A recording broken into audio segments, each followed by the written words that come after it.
Alright viewers, back to this tutorial with the Hornet. Today we are covering how to use the radar in mapping and GMT mode. I've already covered C mode in the Harpoon video, so if you're looking for that, defer to that video please. So let's pause right here.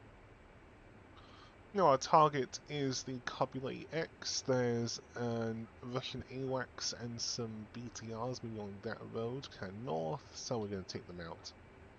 We've got JDAMs for the plane and paveways for the moving targets, so let's go into air-to-ground master mode. We're already in mapping mode, we'll bring the JDAMs up, put them in PvP mode, fusing to instant. We'll bump the range down to, let's see, yep, 20 miles should do. Right, so it'll be hard to pick out the target in this kind of big sea of mess, even if I bring the contrast and stuff down. So what I'll do is I will go weapon designate or weapon designate. Okay, so now we know where the target is. I'll then go into expand mode, and that'll basically make a high resolution map of the target location. We see we've got some kind of radar signatures. We can see a plane very clearly in those returns. So I'll make the radar soy, I'll press nose wheel steering and designate. Then I will bring my cursor over to the plane and I will hold sensor control right.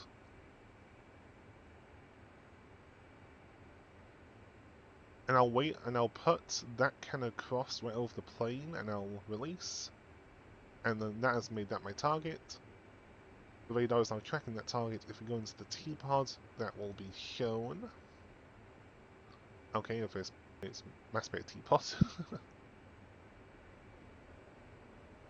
Right, so jump up on that. Let's go in. Let's see what the T-pod's looking at. Should be a plane. Yep, that is the AWACS that I targeted. Beautiful. Right, in range. We're dropping.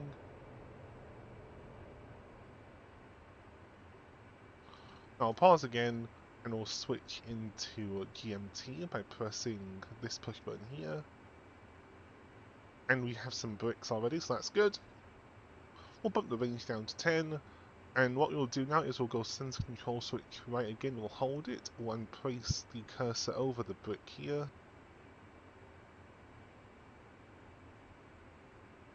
Okay, and now, like with the C mode, what's happening is the radar is tracking that ground return. You can see it's basically got a ground moving track, or a GMT, you know, moving track on this target, and I can drop a paveway on this. Now, one little caveat with doing it this way is I'd very much recommend getting a point track with the T-pod when you've acquired it with the radar. The reason for this is as the target passes under the plane, the radar will lose track and you'll lose track with the T-pod as well. Engine right. Engine right. Engine left. Engine left. I don't know what I did there. Anyway, so what you'll want to do is when you get a lock like this, you'll then make the T-pod your soy, and you'll get a point track or a scene track, whatever on T-pod you're using, to actually hit the target. So we'll do that now.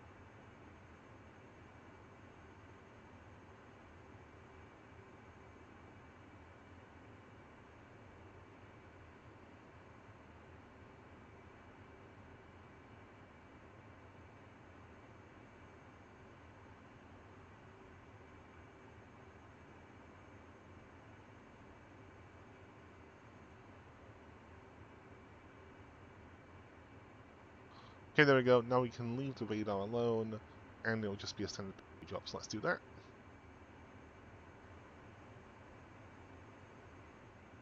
Lasers armed, rolling in.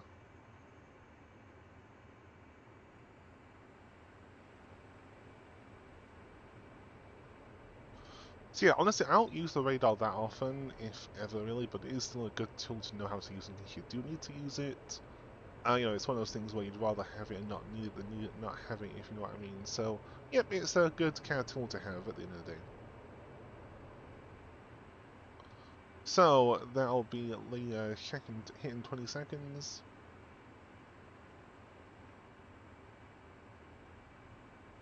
Yeah, so as we can see here, the target is now passing under the radar, and the radar would have lost track here if I had have done it that way. So it's good that we didn't. And impact. There we go, target destroyed. So, with that being today's video, don't forget to like, share, and subscribe to Patreon, TikTok, and YouTube. Have a wonderful rest of your week. Shock31 signing off.